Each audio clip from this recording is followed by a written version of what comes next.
Super Mario Sunshine has been beaten numerous times without the hover nozzle by a ton of different content creators, but I haven't seen anyone try the opposite. Turns out there's a reason for that. I thought this would be a fun and simple challenge, but it drove me absolutely insane. I had to learn dozens of speedrun tricks, go out of bounds in nearly every level, and even come up with my own glitches to get as far as I possibly could without Fludd's standard nozzle. It was a hell of a journey, and I'm so excited to share it with you guys. This is part 1, where I'll be collecting everything I possibly can without the nozzle, and if this video does well, I'll make a part 2 going over exactly how many times it's required to 100% the game. One more thing before we get started. This is my first attempt at a video like this, so I went in fairly unprepared. You're gonna see my shine and blue coin counts jumping all over the place, and that's because I did this run in a really weird order. Just ignore them for now. I'll give my grand totals at the end. Let's jump into this challenge and see how far we can get. After watching the intro for the 3 millionth time in my life, I ran over to Fludd and killed the polluted piranha. Even with Fludd's missing part, this fight's a breeze since Mario can easily jump above his head and blast him with the hover nozzle. This thing is going to be our friend even more than in a casual playthrough, so I hope you like hearing this sound. Mario gets taken to jail, and after breaking out, there's another polluted piranha to fight. This one's a little more irritating since it keeps closing its mouth, but overall it's not too bad. Just time a spin jump and hover. What comes after, though? Oh boy. I knew Shadow Mario was going to be a pain in the ass, and he's pretty much exactly as hard as I expected. He's too fast to jump over, so I had to start flipping out of a dive and spraying him that way. This works well when he's running a straight line, but obviously he doesn't do that very often, so spraying him from atop the buildings can also help rack on the damage. He took me about 5 minutes to defeat, which is a far cry from the 30 seconds he usually takes, but regardless, we can finally jump into an actual level, Bianco Hills. The first episode is another polluted piranha fight, which is lazy content with nothing to talk about. The second episode is a fight with PD Piranha, and I wasn't sure how hard he'd be. Unlike the polluted piranhas, PD is really tall, and not even a triple jump can clear his height. Thankfully, you don't even need to get above him to fill him with water, just hovering next to his open mouth is enough. Unfortunately, PD closes his mouth the second you stop spraying, meaning only a continuous stream will fill him up all the way. Sometimes this works out, but other times I ended up doing next to nothing, and it made me realize how boring this first fight is. Eventually though, I pounded his stomach 3 times and collected the shine. Episode 3 is the first secret level of the run, and spoilers, none of these levels are any harder than usual. The lead-ups are all really simple, and the secret boxes themselves take Fludd away anyway. I finished the level and immediately went back in for the red coin shine and collected that too. Episode 4 is essentially unchanged from the casual playthrough, but I got a ton of blue coins this episode. These were fairly simple, even the ones that require cleaning off a wall can be nabbed by just hovering away from the graffiti. Unfortunately, episode 5 is our first impossible shine. In order to wake up PD Piranha, you have to use these freaky looking pig things called poinks. This can only be done with the standard nozzle, and as far as I'm aware, there's no other way to wake PD up. Trust me, I tried. I grabbed 2 more blue coins, bringing my grand total up to 22 for this level. The only thing I can do at this point is the 100 coin shine. This was actually pretty tight since I couldn't bloom these flowers without the standard nozzle. I ended up resorting to these windmills for the last few coins, which was fairly tedious, but other than that, it was a cinch. Overall, Bianco Hills was a pretty relaxing start to the challenge. Things haven't gotten too crazy yet, but trust me, this was just a warm-up. I double-checked that I had everything and moved on to Rico Harbor. Episodes 1 through 6 were an absolute breeze. I grabbed almost all the blue coins, the 100 coin shine, and the 2 secret shines without any trouble. I was worried that episode 7 would be a pain since every 7th episode in Sunshine is another Shadow Mario chase, and this one specifically is one of the hardest. Thankfully though, this happened. That did a ton of damage, meaning I was able to finish him off just 30 seconds later. Alright then, time for episode 8, Yoshi's Fruit Adventure. Wait a minute, where's Yoshi? Well, unfortunately, Yoshi isn't unlocked until after beating Episode 4 of Pinna Park, and spoilers, we can't get to Episode 4 of Pinna Park in this challenge. Episode 1 is a boss fight that requires the standard nozzle, meaning most of Pinna Park is completely inaccessible. So now this challenge is no Yoshi and no default nozzle, which makes things way harder since Yoshi's in nearly every level. Now what does that mean for this episode specifically? Normally you're supposed to platform up here with Yoshi so his juice cleans off this yellow gunk, but we obviously can't do that and need to find another way in. Thankfully, the solution is in the title of the episode, fruit. Fruit is extremely broken in Mario Sunshine and can be used to clip through just about anything, and we're going to be abusing that throughout a ton of this challenge. In this episode, what we want is a coconut, and conveniently there's 2 of them in this tree over here. But there's another problem, getting the coconut up to the cage. There's a rocket nozzle in this level that allows us to get up there no problem, but we can't use the rocket nozzle while holding fruit. Even if we could, we can't get the coconuts out of the tree without the hover nozzle since we can't use the normal one. So even with a method to clip through the gate, it looks like there's nothing we can do. Or is there? Rocket Storage is a super famous and powerful glitch that allows Mario to gain an absurd amount of height with nothing but the rocket nozzle and a ledge. To perform it, enter Mario's sidestep state with the L button and charge up a boost. Just before the rocket goes off, release the L button. If done correctly, Fludd will fart out a ton of water, but Mario will go nowhere, storing the launch. Doing this multiple times multiplies the height value Mario is supposed to get with a rocket jump, and as long as you don't move or jump, that value will be maintained. Sidestepping doesn't cancel the glitch, so after building up for as long as you want, simply sidestep off the ledge and you'll go flying. This may sound complex, but it's actually pretty simple once you get the hang of it. I'd highly recommend messing around with it yourself next time you play Sunshine. So what's the plan for getting the coconut up to the cage? Grab the hover nozzle and jump around the wall to get to the tree and spray one of the coconuts down. Immediately hurry over to this rocket nozzle down here and hurry back. The fruit is on a timer once it's out of the tree and will despawn if enough time passes. Use rocket storage to build up height, grab the coconut, and sidestep off the ledge. After landing on the platform, place the coconut as close to the cage as you can, squeeze between the two, and clip inside. This took me about 20 minutes to pull off, but it was a ton of fun. If anyone wants to attempt some shines for themselves, this is one of the few I'd recommend. I finished off Rico Harbor with every single shine and 29 out of 30 blue coins. The only blue coin I couldn't get is the one that requires Yoshi to eat butterflies. I thought this spider on the wall would be impossible too, but one of the most bizarre glitches in the game makes it super easy. Simply touch the bottom of a manhole and Mario's hitbox is altered in a way that allows him to kill the spider himself. Absolutely no idea why this happens, but after episode 8 I'll take what I can get. Let's move on to Gelato Beach. Episode 1 was unchanged like the rest of the secret levels, but episode 2 was awful. This one requires you to defeat these goofy looking things called plungelos, great name by the way. To do it, you have to spray them to the edge of the mirror and then ground pound the opposite side to launch them off. The obvious problem with this is that I can't spray the opposite side and ground pound. I have to awkwardly hover backwards in the hopes I can make it to the other side of the mirror before they get their footing. After about 10 minutes of suffering, I managed to grab my prize. Episode 3 was also pretty unchanged, but I've never seen the Wiggler run up to the hills like this. I'm glad this game is still surprising me over 20 years later.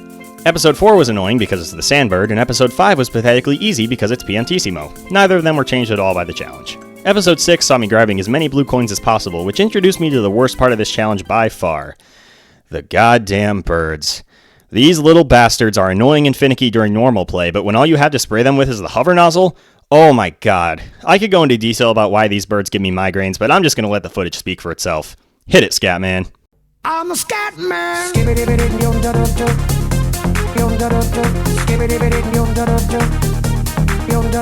a scat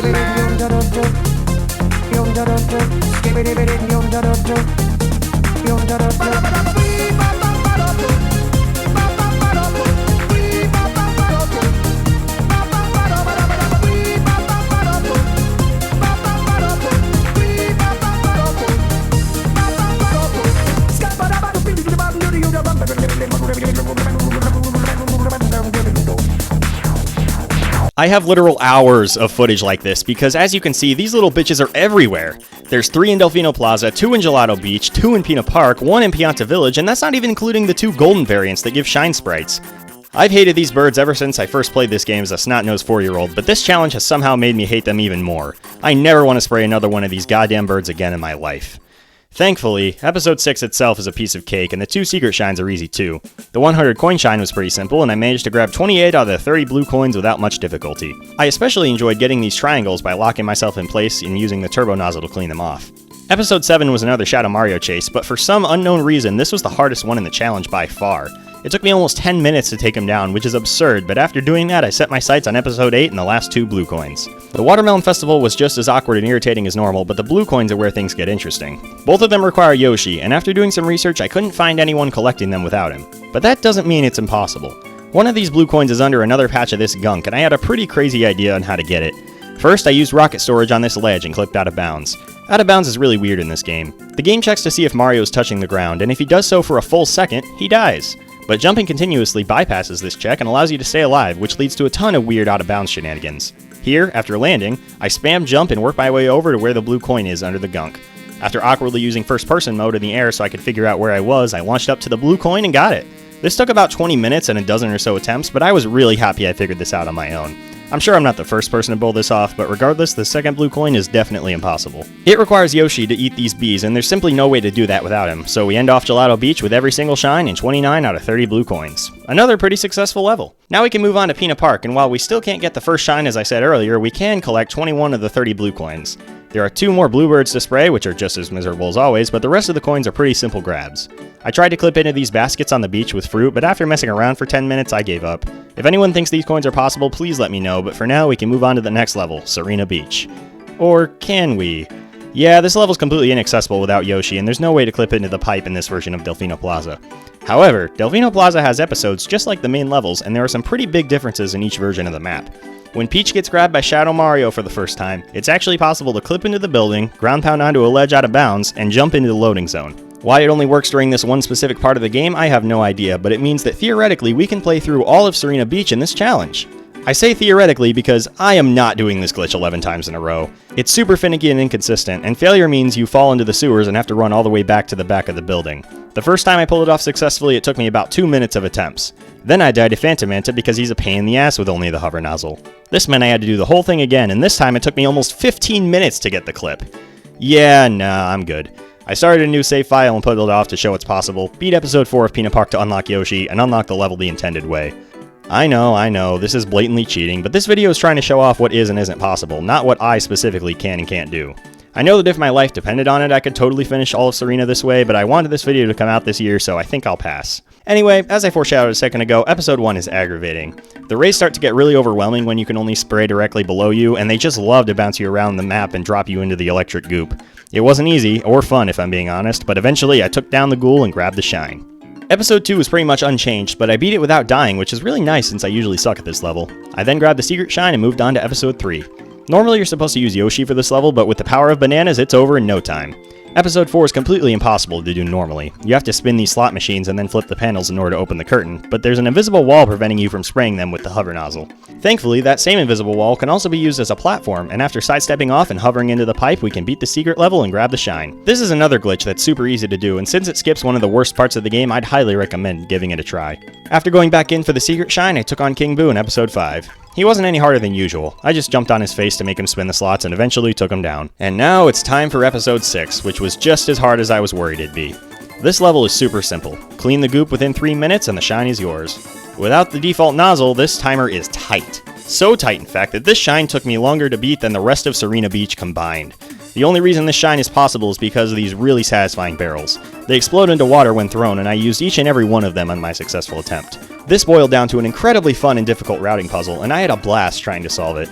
I love challenges like this, and while it took forever, it was engaging to each and every attempt. I'd highly recommend trying this for yourself if you're a fan of Sunshine and want a challenge. After that, I kicked Shadow Mario's ass in episode 7, and he wasn't too bad this time since he didn't have much room to get away from me. Episode 8 was easy as well, and I finished off Sirena Beach getting all 30 blue coins and the 100 coin shine. This proves that the level can be fully completed in this challenge, if you're willing to literally bang your head against a wall over and over to enter the level, that is. Alright, now we can move on to my favorite level in the game, Noki Bay. Episode 1 is just like playing normally, but way less fun since it's so awkward to clean the walls. Episode 2 was...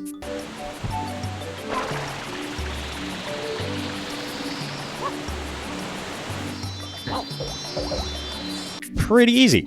Episode 3 is completely normal, but I made sure to say hi to the book at the bottom of the bottle, which is obviously a requirement when playing the game.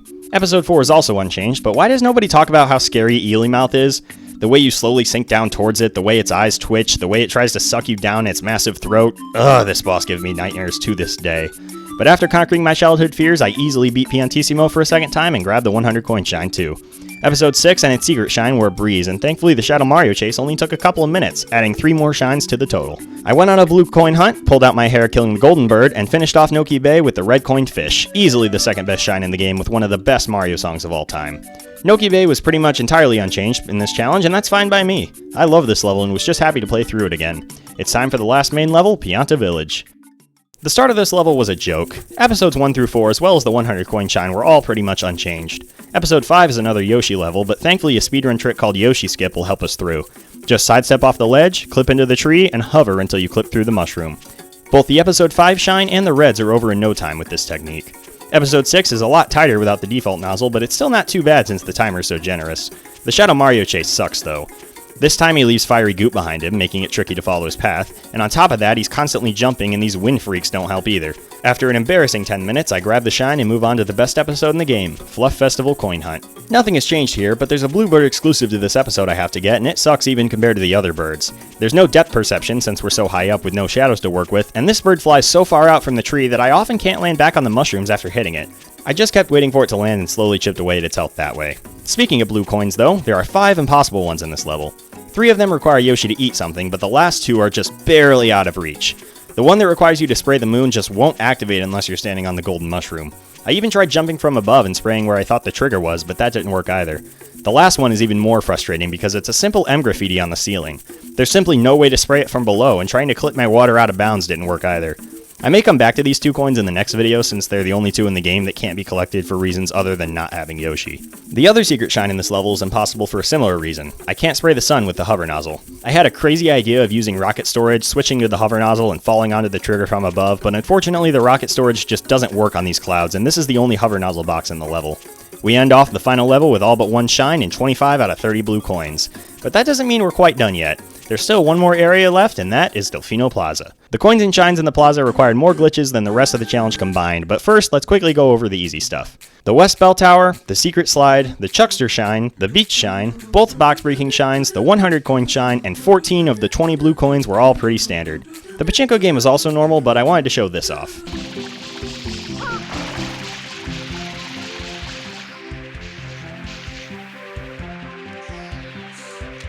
I love this game.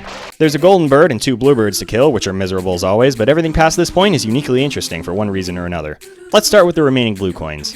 One of them is locked behind returning to the airstrip, which you can't do until after beating Bowser, but the last 3 can all be collected with some shenanigans. The first one simply requires you to hover in the right spot. I got this within 30 seconds of trying. The second one is a little more involved. Bring a coconut up here, slide down the wall, and throw it at the right moment to clip inside. This only took a couple minutes, so it's also not too bad. The final blue coin, though, took over 20 minutes, making it the single hardest coin I had to get for this run. Here's how it works. Place a banana on the beach in just the right way so it can be picked up later. Run over to this gate and just kind of mash the A and B buttons until you clip under the water. Run all the way around town until reaching the banana and hurry over to the pillar. Because there's so much traveling involved, the fruit timer is super tight here, so don't screw around. Backflip, ground pound, and throw the banana, and if you did it right, you'll clip into the gate and grab the final blue coin we can get in this run. Because the backflip puts you above the water, you only get 1 shot before you have to grab another banana bunch and start the process over again, which is what makes this coin particularly tricky. But that's not the only banana clip we'll be abusing. Grab a banana bunch and swim over to this island. Position yourself just right, jump, and just before landing, throw the bananas to clip inside the pipe. This one isn't too bad at all, which is good because the area inside the pipe is one of the most infuriating in the game, both casually and for this run. Normally you're supposed to propel yourself forward on this lily pad to collect these coins, but since we can't do that, our only option is to grab each coin one by one as we navigate these super skinny walls. This actually only took me about 20 minutes, but I know damn well I just got lucky. You have to time your hover just right. Too soon and you'll miss the coin, too late, and, well, you can probably guess. It's also really easy to slip off the side if you're not paying attention, which is a super frustrating way to fail an attempt. After 20 minutes that felt like 20 hours, I grabbed the shine and moved on to the secret box in the police station. For this one, I just had to clip in the same tower as the blue coin, but lower down. Only about 5 minutes. You might think the level itself would be hard since you're supposed to use the turbo nozzle, but it's surprisingly easy to hover from block to block and nab the shine. The last simple clip we have to do is over by the West Bell Tower. Just grab some bananas, line yourself up, and slide right in. No problem at all. Next up is the grassy secret box on the side of the mountain, and this is without question the least enjoyable part of this challenge. Not only is there another goddamn bird to kill, but there's also a burning pianta to save that's constantly running around the map with nowhere to refill your water. This means you have to conserve as much water as you possibly can in order to collect everything, and thankfully I got really lucky bird RNG in my first attempt. I didn't want to mess it up after that though, leading to... Hey Scatman, you want to take this one?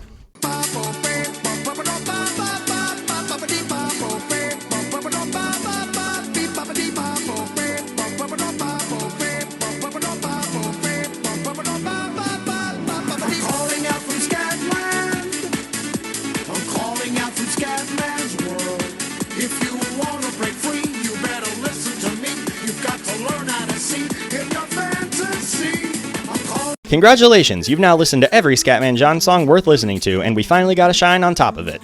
Awesome. There's only 3 shines left to get in Delfino Plaza, the Lighthouse, the Shine Gate, and the East Bell Tower. You're supposed to use the Rocket Nozzle to get all 3 of these, but we don't unlock the Rocket Nozzle until unlocking Yoshi. I'm sorry to say that despite all 3 being technically collectible, this is where I end things. There are 2 known methods to get these shines, and both of them are absolutely above my skill level. One-sided wall jumps and the top of the map glitch. By doing... whatever this is, you can teleport to the very top of the map and fall back down. The problem? It takes over an hour in real time to do this. This means that every single attempt of this trick would take an hour at bare minimum, and considering the setup is a pain in the ass on top of that, no thank you. Well, what about one-sided wall jumps? To be blunt, I'm just not skilled enough to perform this technique in a way that gains height. I highly recommend this video by AverageTrey, which showcases exactly how this trick is performed and why doing it consistently is so difficult. To summarize, there's only a couple frames where you can actually gain height with this trick, and learning to do it would take me days of straight grinding. Sorry, but I don't really want to make myself hate this game by literally throwing myself at a brick wall for hours on end. But other than that, everything is done. Based on my knowledge and experience, the most you can get in Mario Sunshine without the default nozzle is 205 blue coins and 77 shines. Turning those blue coins in equals 97 out of 120 total shines. That's honestly an impressive number, and I'm so happy I was able to get it that high. If you liked this video, please leave a comment down below and let me know. This is my first attempt at something like this, so I'm curious to see what the reaction is. Hopefully I'll see you guys in the next one where I figure out how many uses of the default nozzle are required to 100% the game. Bye for now.